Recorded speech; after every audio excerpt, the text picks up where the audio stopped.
Hey guys, today we're going to be watching scary and creepy TikTok videos to watch before going to bed. I looked up creepy videos. Hopefully I don't get copyrighted for these, but I'm sure you guys will enjoy these new videos. This is interesting. I already watched half of this. Let's get started. No, Part 1. Scary facts you didn't know, Part 1. The Colombian serial killer Pedro Alonso Lopez, who is known as the Monster of the Andes, raped and murdered over 300 girls from Ecuador, Peru, and Colombia. However, after he was caught and imprisoned for 18 years, he was put in a psychiatric hospital. There, he was reviewed, declared to be sane, and was set free, in spite of his blatant avowal that he fully intends to kill again. Since he was released in 1998, nobody knows where he is or what he's doing. He is supposed to be 74 years old at present, and he is known for being the most prolific killer ever. Things humans weren't meant to see.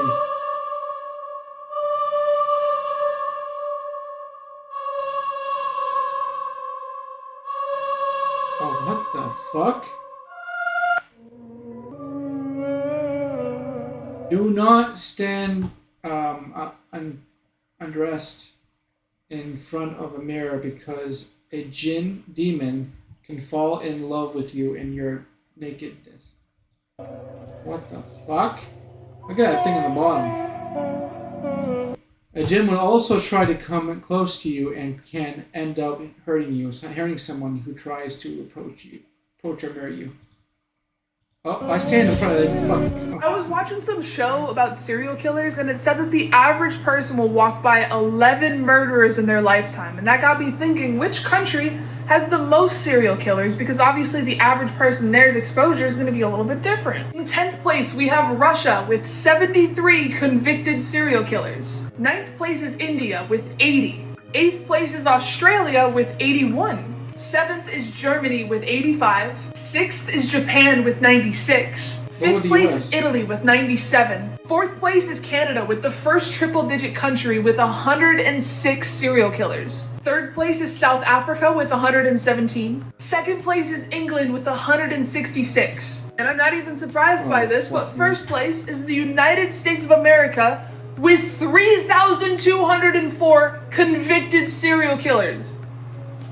What are we doing wrong? Nasty fast food facts you didn't want to know. There's most likely other people's poop in your fast food drinks. Scientists tested samples from Burger King, McDonald's, and KFC and discovered that most of the drinks had traces of fecal coli in them.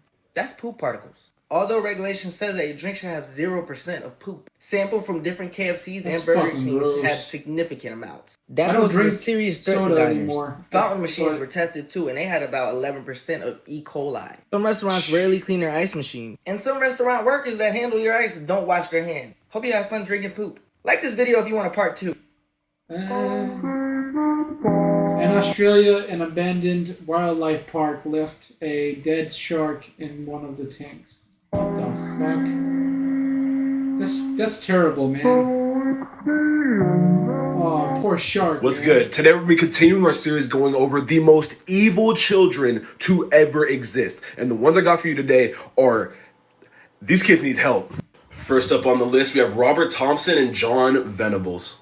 These two kids right here, wow. Familiar. In the winter of 1993, these two kids became the youngest convicted murderers in the history of England. On February 12, 1993, these two young boys abducted young James Bulger, a 2-year-old, at a shopping mall. And here's the picture of them walking away with the 2-year-old. They then took the boy to a railroad track where they would beat him senseless with an iron bar. The last one we're going to be talking about today is Lionel Tate. On July 28, 1999, Lionel Tate's mother was babysitting a 6-year-old girl.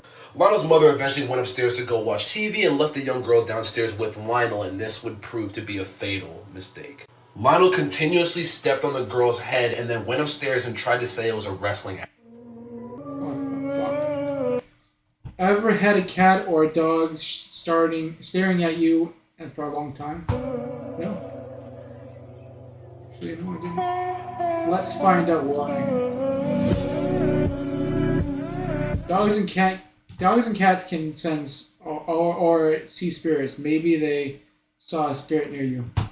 Well, I guess I didn't have spirits near me. Never, ever, pick up a hitchhiker. So this was told to me by an old family friend, Nikki, numerous times as a kid growing up, as one of those life advice stories to keep in mind through the years.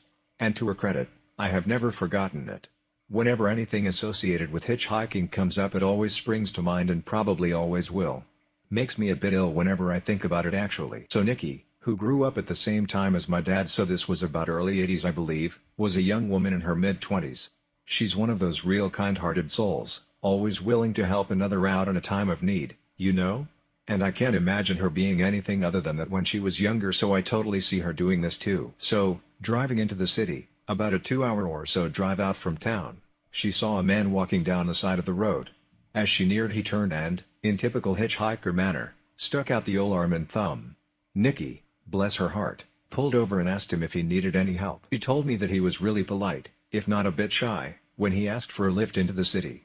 Nikki gave a smile and popped open the passenger door for the guy, who tossed his bag into the back seat and buckled up for the ride ahead. They talked pleasantly for most of the trip. About friends, the news, etc. you know, happy small talk. She felt that they were getting on really well and even bought him dinner at the pit stop a little over halfway there. She says he seemed really flustered and awkward when she paid, but one of the things they had talked about was money and how he was pretty dang strapped for cash. Which was why he was hitchhiking in the first place. But he eventually relented and they went on their way. As soon as they got into the city, he thanked her profusely for the ride and the food and asked to be dropped off once they hit downtown. Before getting out, he asked for Nikki's phone number so he could contact her someday and catch up. Thrilled at the prospect of knowing how her new friend was faring, Nikki wrote it down for him and drove off with the warm feeling of a good deed done. Now I'm sorry if you were expecting something creepy to have happened by now, but I think this is what freaked me out so much as a kid, how nice everything seemed to have worked out. Nikki gets this crease in her forehead and a funny look in her eye when she tells me the next part. How a week later she got a phone call from her driving buddy. He didn't let her get a word in edgewise after hello and told her that she should thank God that she was raised so nice, because when he first got in her car he was planning on raping and murdering her once they got to that pit stop. That he was going to steal that car and dump her body in a ditch further down the road and go on his merry way. But after she talked with him so kindly, and treated him to dinner with a smile on her face, he couldn't bring himself to do it. He didn't think that he could live with himself after doing that to such a nice lady. And to please, Nikki please, never, ever, pick up another hitchhiker. Then he hung up the phone. Nikki never got a call from him again. When she tried redialing the number she got a payphone. So, Mr. Hitchhiker, I know I'm never going to meet you. Because I'm going to listen to the advice you gave your driving buddy and— Wait, oh my god, so— Oh shit. 2 cat pizzas. And discovered that most of the drinks Hold on, guys, I'm had sorry. traces of fecal coli in them. That's poop particles. Although regulation says that your drink should have 0% of poop. going to listen to the advice you gave your— there's a syndrome called Oh man, guys, that last one. That's why you don't pick up hitchhikers. And when I get my license, I'm never gonna fucking do that. I don't care if it's a female. So zombies are literally real and you can become one. There's a syndrome called walking corpse syndrome. It's a neuropsychiatric disorder in which a person believes they are dead or missing a soul and their brain acts like it. A man was diagnosed after a fatal motorcycle crash. He survived, but he didn't think he did. Since the conditions are so rare, it's very difficult to pinpoint the causes and any potential cures. So if anyone becomes a zombie, very slim chance you can return back to normal. This is the mysterious body snatching case of Brittany and Tiffany Wilson. Viewer discretion is advised. Brittany and Tiffany were popular socialites and daughter to Andrew Wilson, CEO of Wilson Isn't this from the fucking White Chicks movie? Why would I be scared? Cruise Liners. On April 24th, 2004, something disastrous would happen. The twins would hop off the surgery table looking like frickin' Shrek. On April 28th, the two would show up at a resort for a fashion event. Something was off about the two. Close friends noticed that their features had grown larger overnight. They were 6 more inches tall and were busting out of their velour tracksuits. It was reported that Brittany and Tiffany Wilson were doing things that they had never done before, like breakdancing, and forgetting the lyrics to world-renowned song 1,000 Miles by Vanessa Carlton. On the day of the fashion show, crowdgoers distinctly noticed that there were 2 sets of Wilson sisters. Later that day, it was revealed that Warren Vandergilt planned to kidnap the two to use the ransom money in order to save his bankruptcy.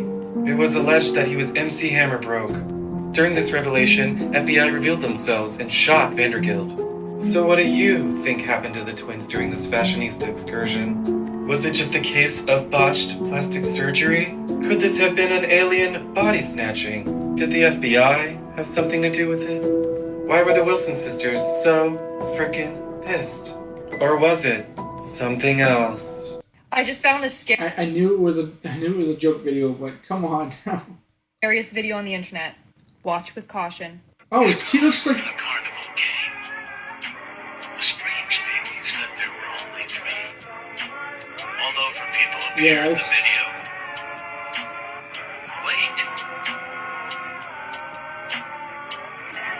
The girl in the back never existed. Anyway, guys, thank you for joining me. That was a scary video, kinda. I mean, there's some parts in it that I was nervous about, but anyway, guys, I really appreciate it if you leave a like, comment, subscribe, and there's gonna be more videos like these on the channel. And see you guys next time.